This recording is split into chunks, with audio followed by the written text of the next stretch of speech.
मरुतः स्तुवन्ति दिव्यैस्तवैर्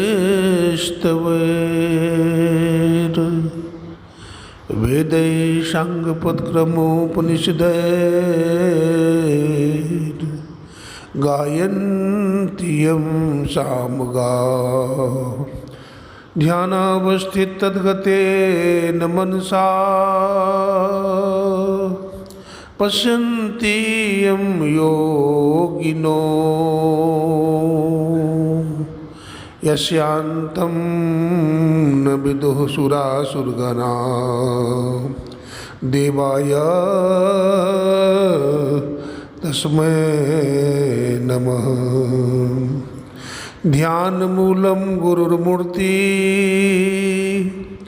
पूजामूलं गुरुपदं मंत्रमूलं गुरुर्वाक्यं मोक्षमूलं गुरुकृपा। धन्य धन्य सद्गुरु सुखदा महिमा कही न जाए। जो कछु कहूँ तुम्हारी कृपा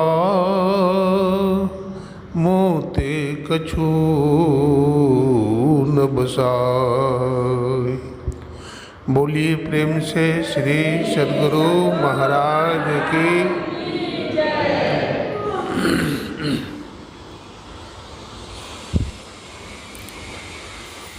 अव्यक्त रूप में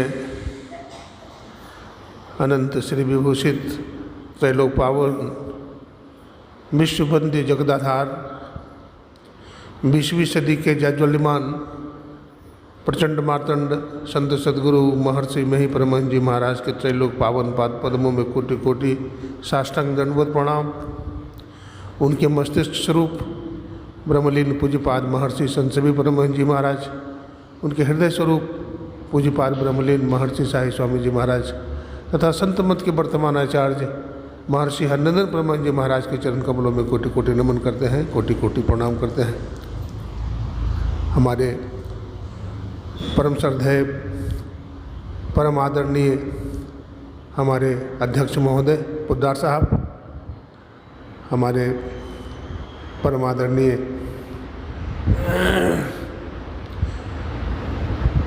श्रद्धेय श्री राम किशोर शर्मा जी, हमारे शुक्ला साहब, हमारे अनिल भाई, सत्संग प्रेमी सज्जनों, भक्तिमती माताओं बहनों, सबको नमन करते हैं, सबको प्रणाम करते हैं। गुरु महाराज की असीम कृपा और असीम दया से टाटा नगर में संत महात्मा आते रहते हैं और सत्संग चलते रहता है। बड़ी अपार खुशी की बात है, सत्संग होना ही चाहिए। और मैं भी आ जाता हूँ, मैं भी गुरु आदेश से जुड़ा हुआ हूँ। महर्षि संत सभी परमहंस जी महाराज ने हमको आदेश दिया था कि बेटा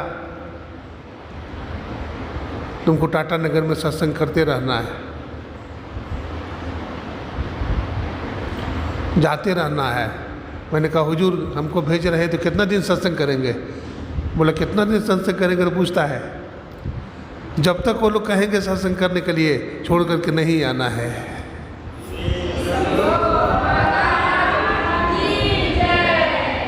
टाटा नगर के हमारे भक्त बड़े निराला है, कहते थे महर्षि संत सभी जी महाराज।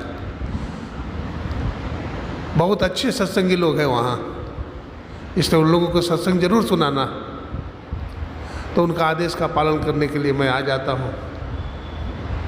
और आने का तो मैं ऐसे भी अपनी गाड़ी से आ सकता था, लेकिन नहीं आया मैं, क्योंकि हमको प्रचार करना है। यहाँ गरीब सत्संगी भी हैं, अमीर भी हैं। अगर गाड़ी लेकर के आएंगे तो खर्चा होगा, तो गरीब के घर में सत्संग नहीं हो पाएगा। इसलिए पैदल चलना पड़े तो कोई बात नहीं, टेम्पो से लटक करके जाना पड़े तो कोई बात नहीं। जैसे लटकते फटकते हम सत्संग करते हैं, लेकिन सबके घर में करीब करीब सत्संग कर देते हैं, और जब तक कहते रहते सत्संग होगा हम नहीं जाते हैं। तो सत्संग की बड़ी महिमा है। हमारे आदरणीय पोद्दार साहब जो बड़े विद्वान हैं, गंभीर साधक हैं, वो सुना रहे थे कि हम संसार में चाहे कितना हो उपाय कर लें, कुछ भी कर लें, लेकिन बिना ईश्वर भक्ति किए हुए हमारा जीवन का कल्याण नहीं होने वाला है। हम कितना हो चतुर बन जाए, होशियार बन जाए, धनवान बन जाए तो क्या होगा? आपके पास बहुत धन है तो क्या सोना खाएंगे, चांदी खाएंगे? आप वही 2 रोटी खाएंगे। ईश्वर को प्राप्त करने के लिए हमारे गुरु महाराज ने कहा सदाचार और शिष्टाचार।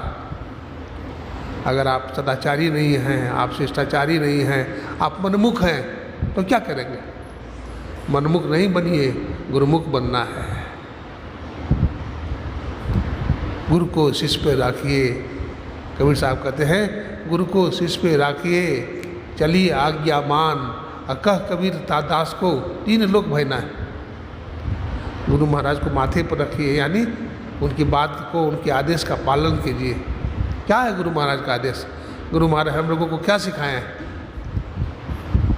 5 पाप से अपने आप को बचाओ, व्यभिचार नहीं करो, चोरी नहीं करो, नशा पान नहीं लो, मांस मछली अंडा नहीं खाओ, झूठ नहीं बोलो, ये नहीं सिखाए।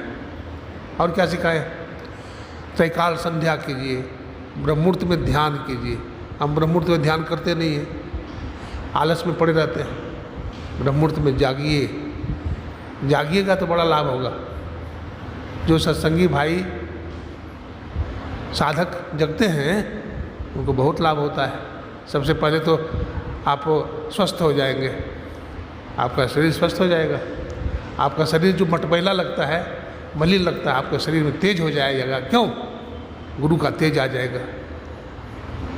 आप अंदर में जाप करेंगे, ध्यान करेंगे गुरु मूर्ति का, तो गुरु में जो तेज है वो आप में उतर जाएगा। पानी देखते हैं ऊपर से नीचे तरफ जाता है, नहीं जाता है? अब मन भी ऊपर से नीचे की तरफ जाता है। जैसे पानी ऊपर से हमेशा नीचे की तरफ जाता है, उसी तरह से हमारे मन, हमारी इंद्रियां एकदम नीचे की तरफ जाती है, रसातल में लेकर चला जाएगा। इसलिए गुरु को सिर पे राखिए। अगर गुरु महाराज आपके माथे पर हैं, उनका आशीर्वाद आपको मिला हुआ है, तो आप नीचे नहीं जाएंगे, आप ऊपर चले जाएंगे।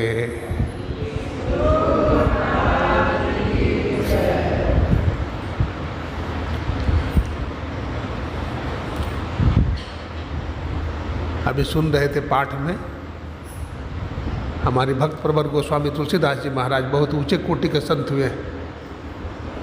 वो कहते हैं शिव अज सुख सनकादिक नारद, जे मुनि ब्रह्म विचार विशारद, सबकर मत खगनाया किहा, और करी रामपद पंकज नेहा। कहते हैं एक सभा हुई, गोष्ठी, हमारे ऋषि मुनियों ने विचार करना चाहा। उसमें देवी देवता भी थे, मनुष्य भी थे, सब लोग थे। यहाँ तक कि भगवान शंकर थे, ब्रह्मा जी महाराज थे, सनकादिक ऋषि थे, देवर्षि नारद थे, और ऐसे ऐसे संत महापुरुष थे। तो सबका मत क्या हुआ? करिए राम पद पंकज नेहा। श्री राम के चरण कमलों में प्रेम करना चाहिए। सबका यही विचार हुआ। क्या भगवान शंकर एक ही जगह से बात बोलते हैं? यहीं पर नहीं, आप पढ़िए न उत्तरकांड। उमा कहो मैं अनुभव अपना, असत हरि भजन जगत सब सपना। हे पार्वती, मैं अपने जीवन का अनुभव कहता हूँ, ये हरि का भजन सत्य है। सबसे पुराने सत्संगी कौन है बताइए तो? हमारे गुरु महाराज कहते थे सबसे पुराने सत्संगी भगवान शंकर हैं, बहुत पुराने सत्संगी, और अपने अनुभव की बात बताते हैं। सत्य हरि भजन, भगवान का भजन सत्य है, ऐसा संसार झूठा है। लेकिन एक बात हृदय पर हाथ रख के पूछिए, संसार झूठा लगता है? लगता है? अब भजन सत्य लगता है? भजन को तो हम लोग एक किनारे रख देते हैं, चलो भजन कल कर लेंगे, पहले कामें कर लेंगे नहीं। फ़ोन आ गया तो फ़ोन हम उठा ही लेते हैं। हाँ, आप जब भजन में थोड़ा डूबिएगा, भजन का आनंद मिलेगा, भजन का लाभ मिलेगा, तब आप फ़ोन नहीं उठाइएगा, कहिए चल जाने दे। पहले भजन करेंगे, हम भजन नहीं छोड़ेंगे, सत्संग नहीं छोड़ेंगे। हमारे बहुत सारे सत्संगी भाई माता बहनें हैं जो काम धंधा छोड़ करके आ गए हैं। आज केंदुगाछ में सत्संग है, आ गए हैं। लेकिन जिनको भान नहीं है, जिनको आभास नहीं हुआ है, अरे देख लेंगे, सत्संग करेंगे ना, देख लेंगे, दूसरा दिन चले जाएंगे। नहीं नहीं नहीं, ये नहीं, ये सत्संगी का लक्षण नहीं है। भगवान शंकर, देखिए गोस्वामी तुलसीदास जी महाराज कहते हैं, एक बार भगवान शंकर कहाँ जा रहे, कहाँ रहते हैं? हिमालय पर्वत पर, कैलाश पर्वत पर रहते हैं। और क्या करते हैं? तपस्या करते हैं। तपस्या करते हैं भगवान शंकर हिमालय पर्वत पर, कंद मूल फल खा करके तपस्या करते हैं।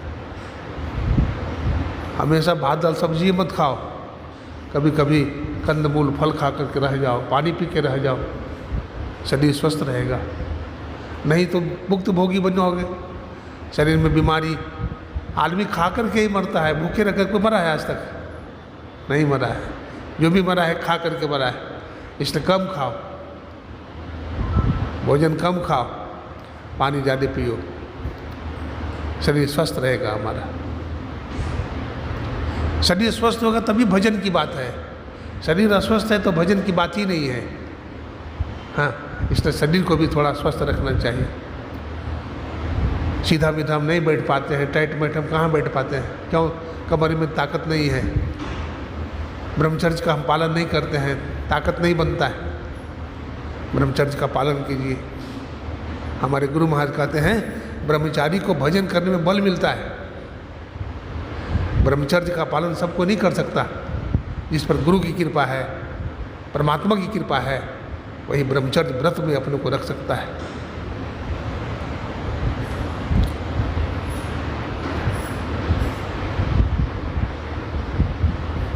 तपस्याम तो ब्रह्मचर्य में वह कहा गया है। तपस्या में ब्रह्मचर्य ही है श्रेष्ठ। ब्रह्मचर्य की तपस्या से श्रेष्ठ कोई तपस्या नहीं है। इसलिए संयम से रहिए, गृहस्थ हो चाहे सन्यासी हो, संयम से रहिए। आप ब्रह्मचारी हैं। अब ब्रह्मचर्य का मतलब होता है ब्रह्म में चलना। ब्रह्मचरति इति ब्रह्मचारी। जो ब्रह्म में विचरण करता है, चलता है, वो ब्रह्मचारी है। वो साधु हो, सन्यासी हो, चाहे गृहस्थ हो, कोई भी चलता है, ब्रह्मचारी संयमी। तो भगवान शंकर की बात मैं सुना रहा था। कैलाश पर्वत पर विराजमान है भगवान शंकर, और अयोध्या होकर के जा रहे हैं। अब भगवान राम कौन है? भगवान शंकर के गुरु हैं। हाँ, भगवान राम से पूछिए आपके गुरु कौन है, तो कहते हैं भगवान शंकर है। अब भगवान शंकर से पूछिए कि आपके गुरु कौन है, तो कहते हैं भगवान श्री राम है। बार यही ना विशेषता है। कोई कहेगा हम बड़े, कोई कहेगा हम बड़े, तो कोई बड़े नहीं। जिसको दूसरा आदमी बड़ा कह दे वही बड़ा है। तो हमारे गुरुदेव हैं भगवान राम, उनका दर्शन करना चाहिए। लेकिन सत्संग हो रहा है, ऋषि मुनि पधारे हुए हैं, सत्संग हो रहा है। भगवान शंकर अनुभवी हैं, ज्ञानी हैं। निज अनुभव अब कहूँ खगेसा, बिनु हरि भजन न जाहि कलेसा। भगवान शंकर सोचते हैं भगवान राम राजा हैं तो हमारे गुरु, लेकिन राजा हैं, और राजा को बहुत सारा काम धंधा होता है। अगर हम चले जाएंगे भगवान राम का दर्शन करने के लिए तो सत्संग छूट ही जाएगा। इसलिए नहीं, पहले सत्संग में जाएंगे। सत्संग नहीं छूटना चाहिए। सत्संग में चले गए और सत्संग किए। हैं, सत्संग किए। बतलाते हैं भगवान राम का मन बड़ा उदास रहता था। जब रावण को मारे ना, रावण को, कुंभकर्ण को, बहुत सारे राक्षस को मारी ताड़का, बहुतों को मारी भगवान राम ने।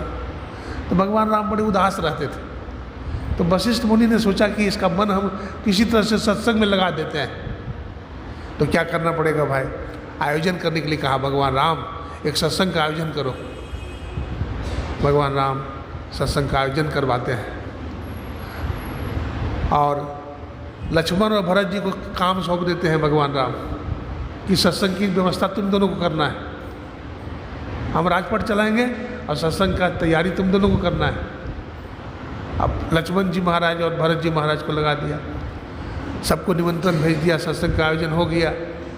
भगवान शंकर आ रहे हैं, ब्रह्मा जी आ रहे हैं, इंद्र आ रहे हैं, सब बड़े बड़े देवी देवता, ऋषि मुनि सब आ रहे हैं। सत्संग चल रहा है। अब देखिए, अब मन में होता है किनको मन में होता है? मन में होता है भगवान शंकर को कि नहीं नहीं नहीं नहीं, सत्संग छूट जाएगा, सत्संग की प्रधानता ज़्यादा है, भगवान राम की प्रधानता कम है। जिनकी ज़्यादा प्रधानता है वो काम पहले करना है, पहले सत्संग में जाएंगे। चले गए भगवान शंकर सत्संग में, गुरु का दर्शन नहीं किए, चले गए सत्संग में। सत्संग में वहाँ जाते हैं तो देखते हैं ऋषि मुनि बैठे हुए हैं मंच पर, प्रवचन चल रहा है, जनता सब सुन रही है। भगवान शंकर और भैया पार्वती दोनों गए। ये ब्राह्मण और ब्राह्मणी के वेश में गए थे, ब्राह्मण ब्राह्मणी के वेश में गए, बैठ गए सुनने के लिए। अब उधर भरत जी और लक्ष्मण जी व्यवस्था करा रहे हैं, भोज भंडारा भी है, इधर सत्संग सुनते हैं, उधर भोज भंडारा भी है। तो जा रहे हैं भोज भंडारा में, बैठ जाते हैं भगवान शंकर और माता पार्वती। तो भगवान शंकर के मन में चिंता हो गई कि सत्संग तो कर लिए लेकिन इष्ट का दर्शन तो नहीं हुआ, बाकी रह गया। अब देखिए सत्संग में सब मनोकामना पूर्ण हो जाएगी, याद रखिए।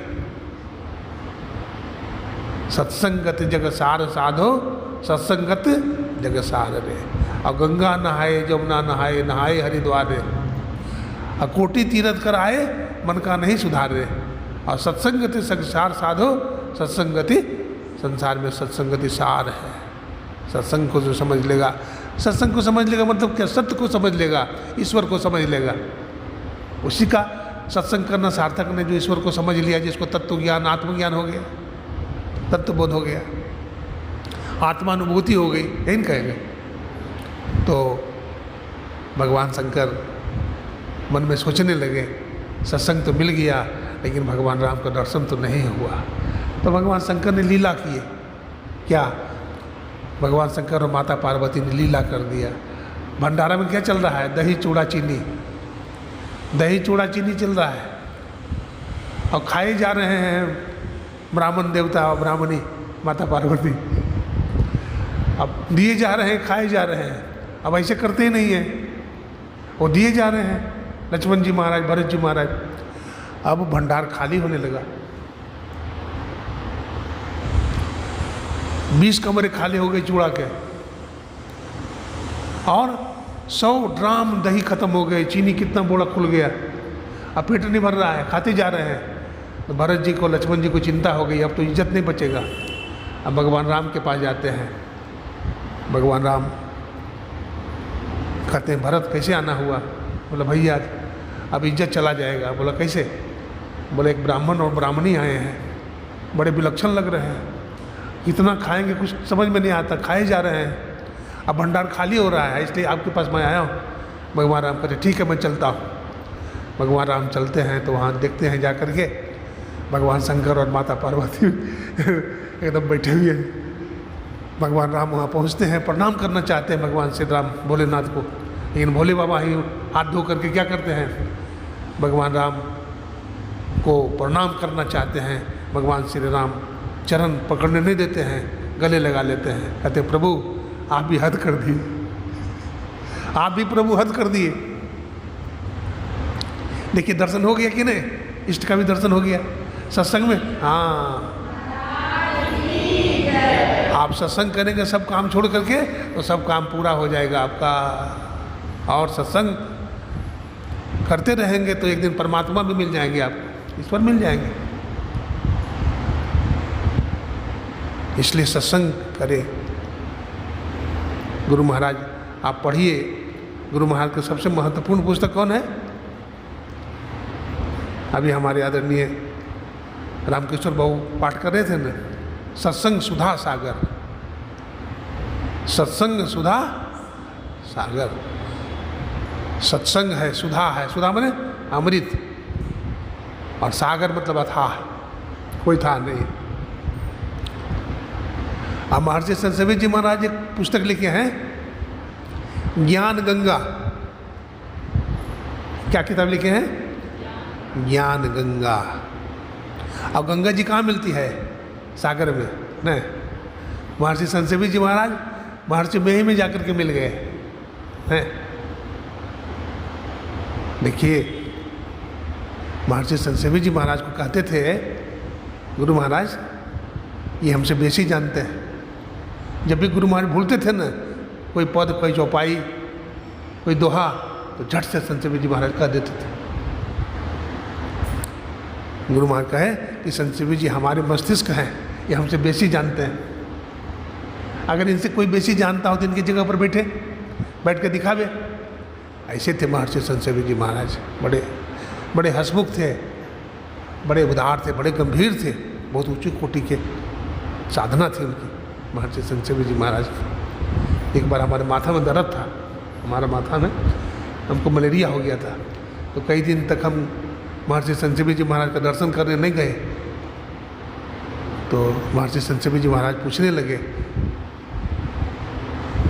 स्वामी विद्यानंद बाबा से, विद्यानंद जी क्या बात है, स्वामी विवेकानंद जी नहीं दिखता है, वो तो एक दिन में गैरहाजिर नहीं होता है, रोज आता है, क्या बात है?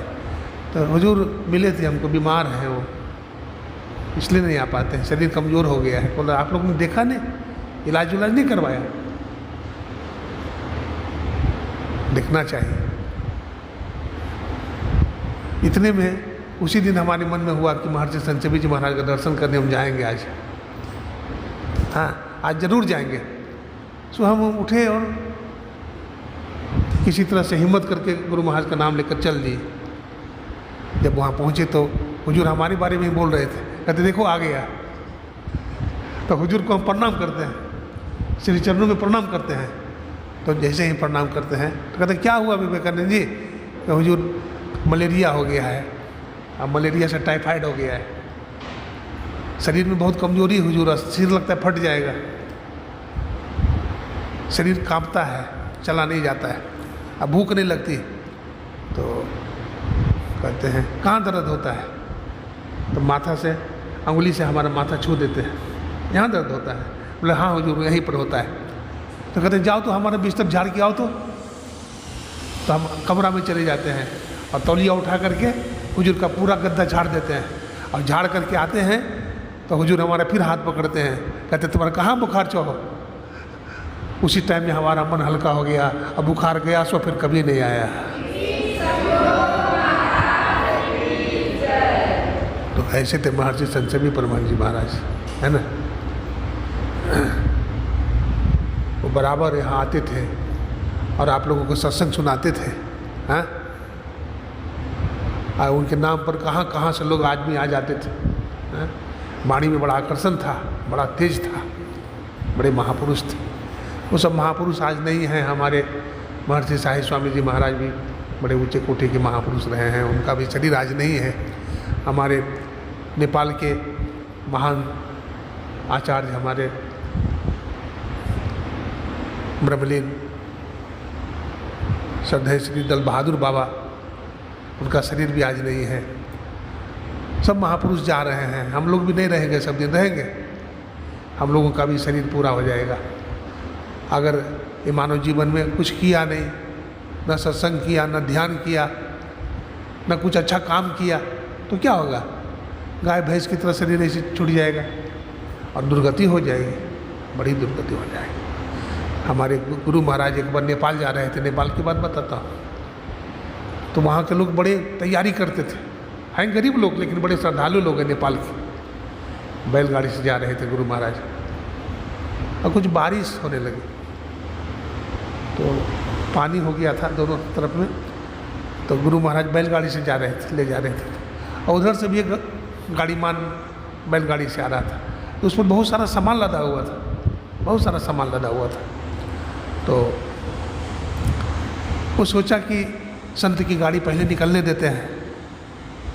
तो वो अपना गाड़ी थोड़ा नीचे कर लिया, सड़क से नीचे कर लिया, तो खेत में धंस गया पहिया। अब लोड पूरा ओवरलोडेड था वो, तो पूरा धंस गया नीचे। अब वो चाहता है कि हम निकालें, निकल ही नहीं रहा है, धंस गया, पूरा भारी है, चावल लदा हुआ है। तब वो उतर गया नीचे गाड़ीमान, और भैंसा को मारने लगा, दोनों हाथ से डंडा से मारने लगा, उसका पीठ फाड़ दिया, मार खून निकलने लगा। गुरु महाराज कहते अरे मत मारो, मर जाएगा, मत मारो। तो भैंसा ने एक बार फिर जोर लगाया, बेचारा पूरा ताकत लगा दिया, ताकत तो लगा दिया, लेकिन उसका मुंह से खून निकलने लगा, रक्तपात होने लगा। भैंसा जीव निकाला, वही मर गया। देखिए, अगर भैंसा बन जाएंगे, भैंसा जोनी में चले जाएंगे, गाय बैल में चले जाएंगे, तो क्या क्या दुर्गति होगी। हम लोग बैल की तरह काम करते हैं, भजन नहीं करते, सत्संग में नहीं जाते हैं, दुर्व्यसन में लगे हुए हैं। इच्छा को पूर्ति होगी कभी? हम सोचते हैं बहुत धनवान बन जाएंगे, सिकंदर हम ही बन जाएंगे, तो क्या होगा? सिकंदर बन जाओगे तो क्या होगा? दालें रोटी खाओ, बैल की तरह काम नहीं करो, थोड़ा काम करो, थोड़ा भजन भी बैठ के करो, सदाचारी जिंदगी बिताओ। कबीर साहब क्या थे? बहुत धन था थोड़े? रावण के पास बहुत धन था, बहुत शक्ति थी रावण के पास, बहुत माया थी, लेकिन रावण के पास सदाचार ही नहीं था। रावण सत्संग नहीं करता था, कबीर साहब सत्संग करते थे, भजन करते थे। हमारे पास भी धन थोड़ा हो कोई बात नहीं, लेकिन हमारे जीवन में सत्संग हो। सत्संग रोज कीजिए, ध्यान रोज करिए। जो सत्संग करेगा वो ध्यान भी करेगा, और जो सत्संग नहीं करेगा वो ध्यान कर ही नहीं सकता है, क्योंकि सत्संग करने से ध्यान करने की प्रेरणा मिलती है ना। देखो, वैराग हो जाता है, गृहस्थ में भी वैराग्य होता है, साधु जीवन में भी वैराग्य नहीं होता। ऐसा नहीं समझिए कि जो लाल कपड़ा पहनता है वो बड़ा वैराग्यमान है, ऐसा नहीं।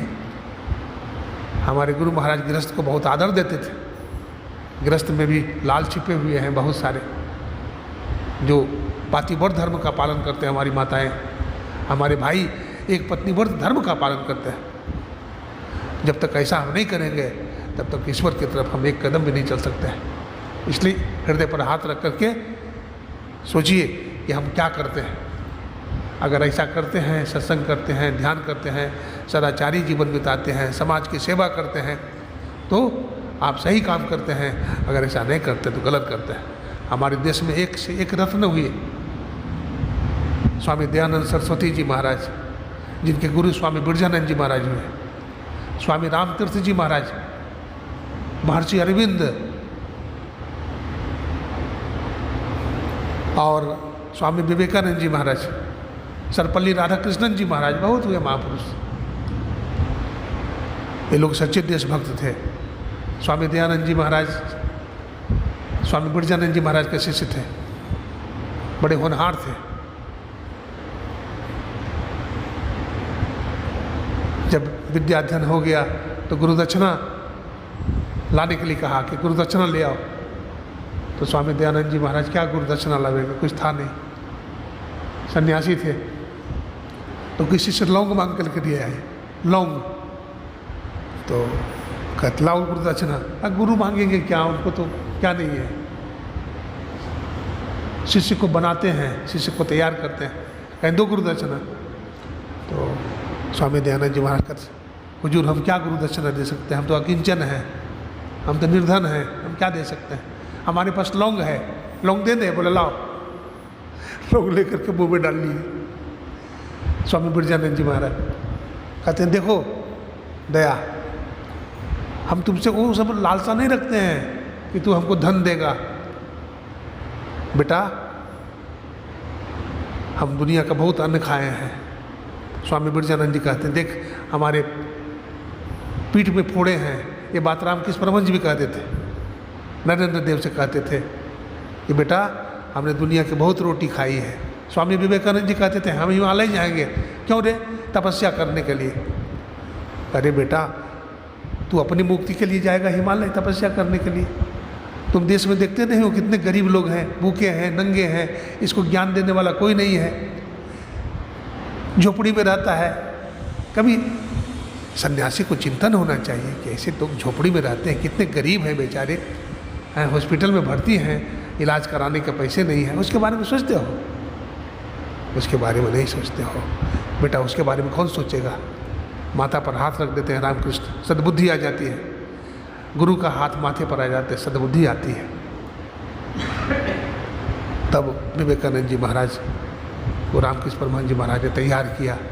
तब वो भजन में लगे, देश सेवा में लगे, है ना, देश सेवा में लगे, देश विदेश गए। स्वामी बिरजानंद जी ने कहा बेटा दयानंद, दुनिया में बड़ा अंधकार छाया हुआ है, दुनिया में बहुत पाखंड है, छल है, प्रपंच है, लड़ाई झगड़ा है, षड्यंत्र है। बेटा तो दुनिया में जाकर लोगों को ज्ञान बांटो, सत्संग कराओ, उसको अध्यात्म विद्या दो, अध्यात्म ज्ञान दो। यही मैं तुमसे चाहता हूँ और तुमसे कुछ भी नहीं चाहता। देखिए तो हमारे बहुत सारे युवक हैं यहाँ, बहुत कम उम्र के हैं जो ये भी सत्संग में आए हैं।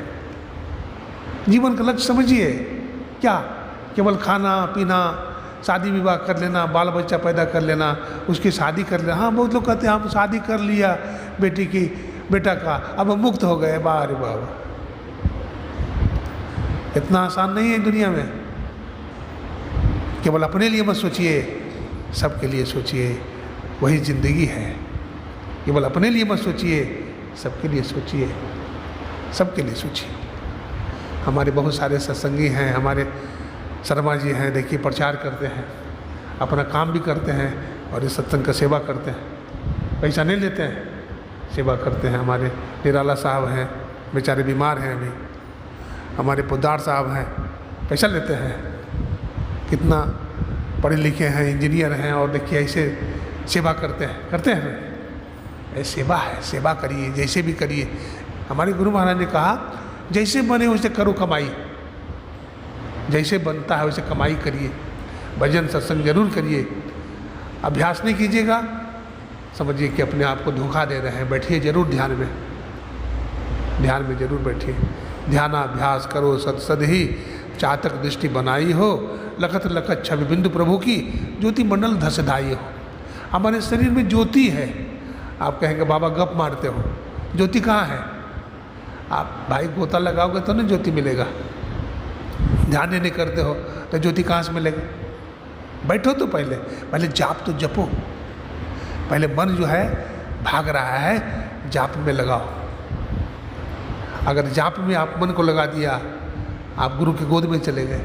हाँ, गुरु की गोद में आप चले गए, गुरु महाराज पकड़ लेंगे आपको। आप जाप करके देखिए ना, आपको लगेगा कि कहीं से शक्ति आ रही है हमारे ऊपर, कहीं से शक्ति आ रही है, और आपका सब काम बनेगा। भजन छोड़ दीजिएगा, दुनिया छोड़ देगी, कोई काम नहीं आएगा। भजन कीजिएगा, प्रभु की कृपा होगी, गुरु की कृपा होगी, दुनिया के सब लोग कृपा करेंगे, सब लोग कृपा करेंगे। भजन आतुरी कीजिए, और बात में देर, जगत में जीवन थोड़ा सा जीवन है। कुछ काम करके जाना। दुनिया से जाने वालों जाते हैं रोज लाखों में, कारखाने वालों बड़े बड़े लोग चले जाते हैं। बहुत सुंदर पाठ हुआ, करिए राम पद पंकज नेहा। गोस्वामी तुलसीदास जी कह रहे थे भगवान राम का भजन करना चाहिए। हैं, श्रुति पुराण सदग्रंथ कहाँ ही, रघुपति भगति बिना सुख नाही। श्रुति मने वेद को कहते हैं।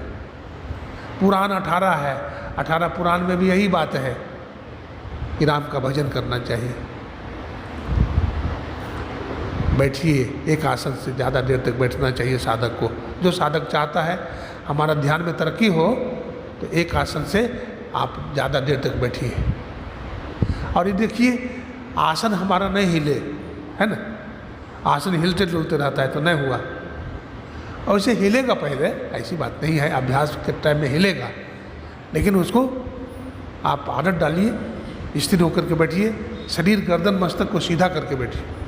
आप लोग ढीला हो जाते हैं, सीधा होकर नहीं बैठ पाते क्योंकि ताकत नहीं है कमर में, इसे टाइट होकर के बैठिए और बिल्कुल सामने में देखिए। देखिए, केवल हम नहीं कहते हैं, भगवान कहते हैं। आप गीता पढ़िए, महायोगेश्वर भगवान श्री कृष्ण कहते हैं, है ना, क्या कहते हैं?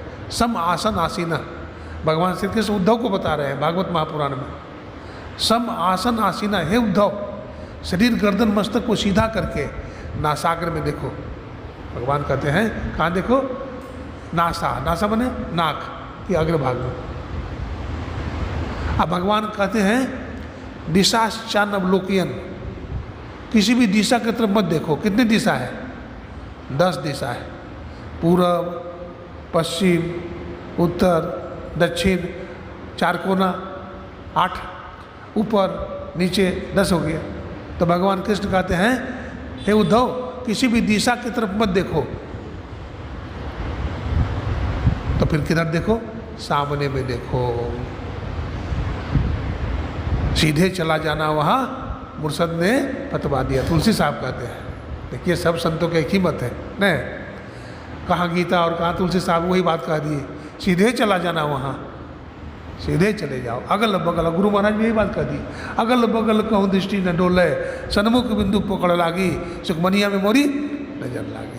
सुखमनिया में नजर को लगाइए, वो बड़ा भाग्यशाली है। देवी देवता की भी कृपा होती है उस पर। हाँ, जो साधक है, जो भजन करता है। अब देवी देवता चावल डुलाते हैं। हाँ, सारीपुत्र का नाम सुने हैं? भगवान बुद्ध के शिष्य थे सारीपुत्र। बतलाते हैं इतना भजन किया, इतना भजन किया, लेकिन राजा का बेटा है ना, हे प्रभु मैं हार के आया, अब क्या हार चढ़ाऊं? ये राजा महाराज जी हार के आए,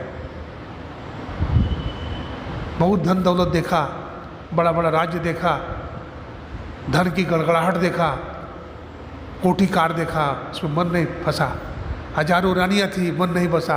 अब कहाँ फंसेगा उसका मन?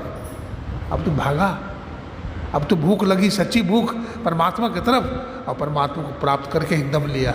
आया था जिस काम को, उस काम को पूरा किया। अब बात क्या बाकी रहा? अब बात क्या बाकी रहा? काट दिया यमराज के फंद को, अब बात क्या बाकी रहा? अब बात क्या बाकी रहा? तो यमराज के फंद को काट दिया। स्थूल सूक्ष्म कारण महाकारण कैबल्य हूँ के पार, अब पार गमन ही सार भगति है, लोहिया ये में धार, यही मानुष देह समैया में, करो परमेश्वर में प्यार। तो ये तो असल बात है, शरीर और इंद्रियों से ऊपर उठे हम। जब तक शरीर के ज्ञान में है, इंद्रियों के ज्ञान में है, मन के हिसाब से चलते हैं, तो हम नहीं प्राप्त करेंगे ईश्वर को। मन इंद्र बुद्धि को गमनाही, आत्मगम्य सो राम हो राम राम। जय जय राम, जय जय राम, जय जय राम कहूँ जय जय राम। मेहंदी में लाली, घी दूध में, और फूल में बात समान हो राम राम। तो इस तरह से है। तो इस तरह से शरीर से ऊपर उठे, इंद्रियों से ऊपर उठे, मन से ऊपर उठे, स्थूल से ऊपर उठे, सूक्ष्म से ऊपर उठे, कारण महाकारण से ऊपर उठे, कैवल्य मंडल से ऊपर उठ जाए, है ना। तो पारगमन ही गुरु महाराज कहते हैं, पारगमन ही सार भक्ति है, लोहिया ही में धार, यही मानुष देह समैया में, करो परमेश्वर में प्यार। तो वही पारगमन क्या है? वही है सब शरीरों के पार में चलिए, परमात्मा का जो है साक्षात्कार हो जाएगा। आप लोग समय पर आइए। समय हो गया, टाइम हो गया ना अनिल बाबू? ये बड़ी कृपा होगी। बोलिए प्रेम से श्री सद्गुरु महाराज, गुरु महाराज के श्री चरणों में नमन, और आप लोगों को भी नमन करते हैं, प्रणाम करते हैं। श्री सद्गुरु महाराज की जय।